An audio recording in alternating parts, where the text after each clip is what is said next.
আজ আমরা কোথায় যাচ্ছি? আজ হলো জগন্নাথ দেবের রথযাত্রা। তো আমরা রেডি টেডি হয়ে বেরিয়ে পড়েছি, মামও বেরিয়ে পড়েছে। তো চলো তার আগে ইন্ট্রোটা দিয়ে নিই। হ্যালো এভরিওয়ান, আমি সুবর্ণা লাইফস্টাইল নতুন একটি ভিডিওর সাথে তোমাদের সবাইকে স্বাগত আর আমার কাছে অনেক অনেক ভালোবাসা। আমাদের এখানে রথযাত্রা উপলক্ষে মেলা টেলা কিছুই হয় না, আমরা এখানে জাস্ট খালি রথ দেখতে যাই, মানে রথ টানতে যাই। আমাদের বাড়ির সামনে মেন রোড, সেখানে রথ যায়। সবাই মিলেই সেই মেন রোডের কাছে গিয়ে দাঁড়ায়। তো সেদিক দিয়ে আমাদের বাড়ির সামনেরই রথটা যায়। তো সেখানে গিয়ে আমরা টানি। আমাদের এখানে কোনো মেলা হয় না, একটু ভালো লাগে না। একটু মেলা টেলা হলে কি সুন্দর, বিকালবেলা রথ টানতে গিয়ে মেলাতে একটু ঘুরবো, ভালো লাগে, কিছু খাবো, ফুচকা মুচকা চাটপটি জিনিস, খুব ভালো লাগে। বাট কী করা যাবে, কিছু করার নেই।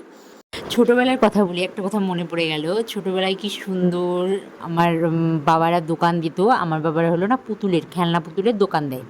তো সেখানে বোন আমি যেতাম, যে বাবার কাছে টাকা চাইতাম, বাবা 10-20 টাকা দিত, ওটা আমরা খেতাম, ফুচকা খেতাম।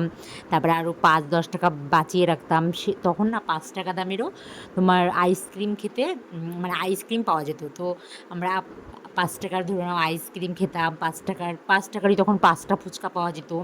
মানে তখন মানে আলাদাই শান্তি ছিল। মানে এখন তো ফুচকা দেয় 10 টাকারই 5টা ফুচকা দেয়, তখন 5 টাকার 5টাই পাওয়া যেত।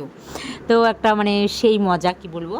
তো আমরা দেখো তোমাদের সাথে কথা বলতে বলতে বন্ধুরা, আমি রথ টানা হয়ে গেছে আমার। তো এখন এখান থেকে একটু নেবো প্রসাদ, সেটা চাইবো প্রসাদ, তো সেটা দেবে। জানো প্রথমবার মানে আমার মাম হওয়ার পরে আমি মানে আমার মামও রথটা টানালাম, মামকে দিয়েও, মামও রথ টেনেছে, আর সেটা ভিডিও করতে পারিনি, কি আর করা যাবে। তো তারপরে আমার ভাস্তি হলো, কিছু তো খাওয়াতে লাগবে। তো আমাদের তো এখানে আর মেলা লাগে না।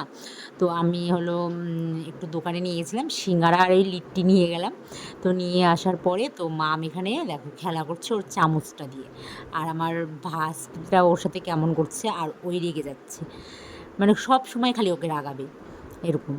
তো ওর বাবা চলে আসছে, তারপরে ওর বাবা ওর সাথে একটু করছে, খেলা করছে। তো ভিডিওটি এই পর্যন্ত, কেমন লাগলো জানিও, ভালো লাগলো অবশ্যই চ্যানেলটাকে সাবস্ক্রাইব করে দিও, আর কেউ যদি ফেসবুক থেকে তো অবশ্যই ফলো করে দিও। তো বাই সকলকে।